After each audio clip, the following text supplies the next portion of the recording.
Hi, my name is Abby and I'm the owner of KnottyAbi, and thank you so much for watching this video. Today we're going to talk about my business story, so definitely stick around to hear how I started KnottyAbi, why I started, and how it's going so far.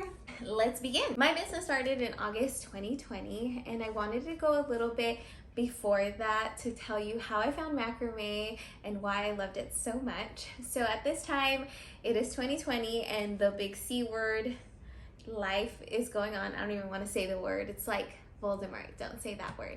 We're all at home and I am a first-time stay-at-home mom. I've always been a working mom, but this time with my second, I am a stay-at-home mom. And so I loved watching YouTube DIY videos. I'm a serial DIYer and I was just stuck at home and I wanted to make my home a more comfortable space, but a space that I love to see every day. And I was obsessed with watching YouTube videos of different like DIY home decor stuff, and I stumbled across a video of a macrame coaster, how to make one. XO McKenna posted one, and so did Tina Lay, and their YouTubes are so inspiring. You definitely should check them out.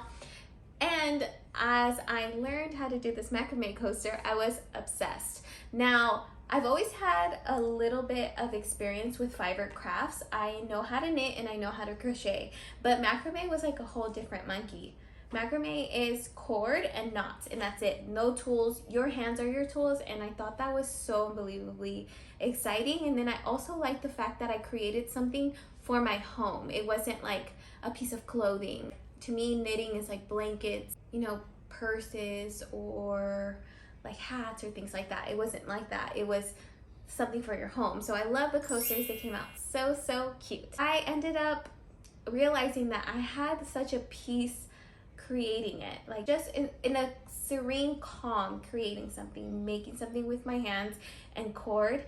And honestly, I then followed up with doing a huge deep dive on Pinterest and YouTube of different things that I could make with this type of craft, macrame craft. And I was stunned. All of the things that you can make with the macrame skill, like wall hangings, plant hangers, placemats, table runners, tons and tons of stuff, purses. It's just tons. Like the possibilities felt endless, and I was so excited to learn more. So I did start making these macrame coasters for friends, like for housewarming gifts. So I would even send some to my mom so that she could have in her home. And honestly, I started getting interest about macrame coasters and them wanting them. So I shared that with my husband, and I was telling him that people will kind of want some of my things, and he was like, you should do this, you should make this a small business, make this like a side hustle, you got this. And honestly, imposter syndrome took over, and I was like, I can't, like, are my handmade goods even like purchase level, or would anybody even want to spend money on them? And honestly, self-doubt and imposter syndrome came, and I was like, with the complexities about owning a small business, can I even do it? Is that even possible? So I went to the drawing board and I did a lot of research myself, and honestly, that's when I started kind of believing in myself that I could do this, and the fact that I could do it at my own pace. I understood I was a stay-at-home mom. I had responsibilities there, and my small business could be managed by myself. You know, I'm the owner, I am the maker, I'm the everything when it comes down to it. So I got so excited to talk to my husband, and I was just like brain dumping on him all these thoughts that I had, these ideas. And so he completely and utterly called me out. He's like, what have you done to start? Have you started your social media? Have you gotten an email? And honestly, all I can answer was like, no, you know, like I didn't have anything done. So he took it upon himself, grabbed my phone, started my Instagram, started my Gmail, and he's like, here you go live your business dreams. And honestly, if he hadn't made that step, I think I would probably still be at the drawing board and never like make that leap. So shout out to you, husband, for doing that for me, because here we are 4 years later, and it's been such a success. So here I was, KnottyAbi was live on Instagram, and I had my email. And I was still stuck on the fact that people had interest in having my handmade crafts in their home. And that felt so amazing. I can't explain or put into words how like fulfilled I felt with that.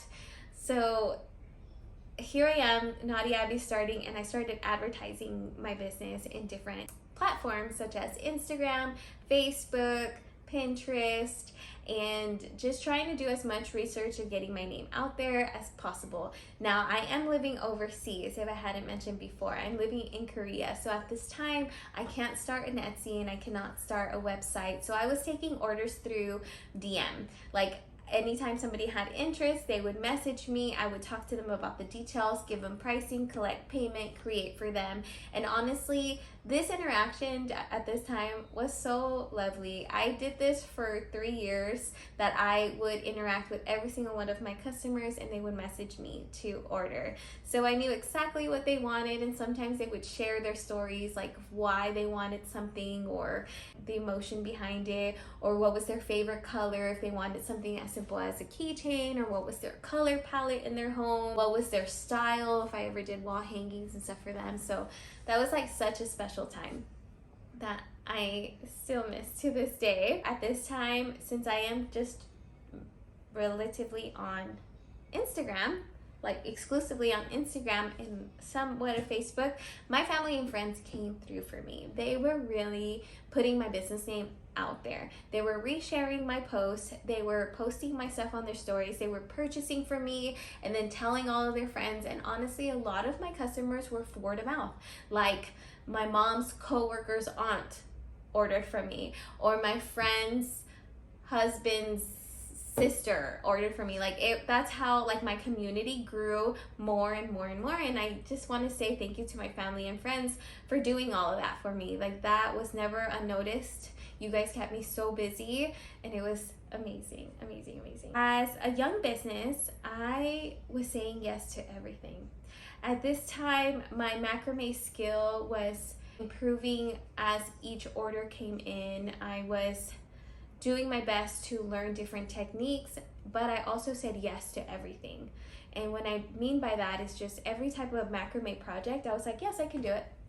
And then figured out how, researched how, and during this process or this time frame in my business, I was really sharpening my skills. I was becoming a very complex macrame maker, and I'm very fortunate for that time too, because this also allowed me to figure out things that I did like and things that I didn't really like as well. So it's all like kind of the trials and tribulations, but if I would have closed myself off and said no to all of these custom order requests, I would have never tried it. So I think that that is super keen, but I do want to say that there was some mistakes along the way. Looking back, there's definitely some things I would have done differently, and if you want me to do a video of all of the mistakes or problems that I came across with my business being so young, please let me know. I'll be happy to share all of that, because then you can hear my experiences so that you can know what to watch out for with your small business. Within 4 months, I reached 1,000 followers on Instagram, so shout out to my friends and family for really getting my name out there.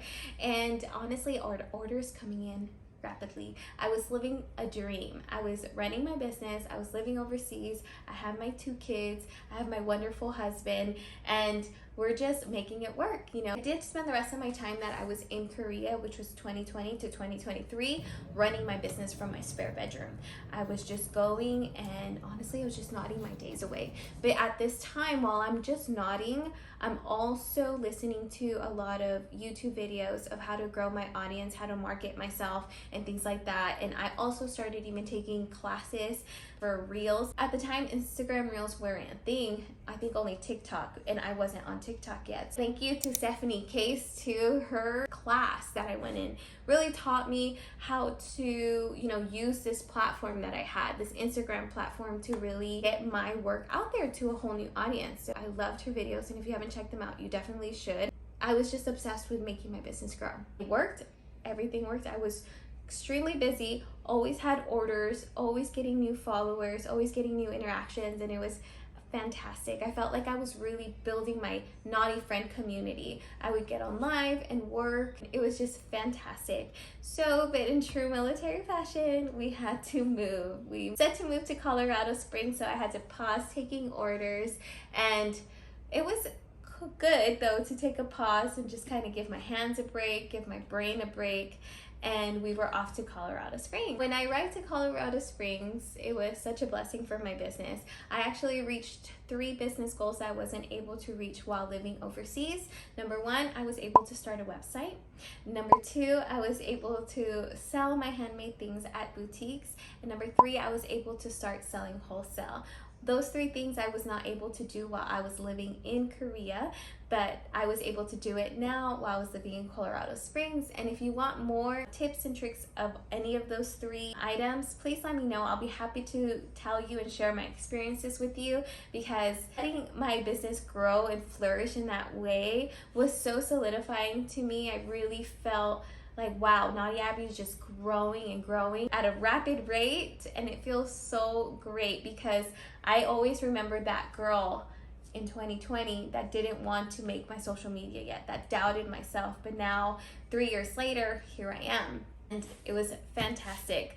I really enjoyed my time in Colorado Springs, and again, in true military fashion, they sent us to move again. And now we're overseas. We are now in Korea. And I choose to see this move, this quick move, as a win and as a light in my life. I don't like to be negative at all. So this move overseas is now allowing me to completely start a new venture that I was never able to before. I was always so busy creating things, trying to catch up with life, trying to catch up with orders, that I never was able to start YouTube. And this time I can, and it's so exciting for me to be here. I had always loved sharing tips and tricks with my small business friends in KnottyAbi community. There's zero gatekeeping here. I don't like to hold anything. I want to tell you my experiences, my fails, my successes, and now with this platform, I really feel like I can get it out there and probably, hopefully, teach someone. I'm also going to be teaching macrame here too, which is so exciting. I'm so excited to teach you all my skill set, teach you all how to make these things with your own hands, and it's so amazing. Thank you for listening to my story. I would really appreciate it if you could support me by liking this video, subscribing, turning on those notifications, and commenting below. If you have any questions or suggestions for videos that you want to hear from me, please comment them below, or some words of encouragement. I would really appreciate it. And for now, we'll see you next time, naughty friends.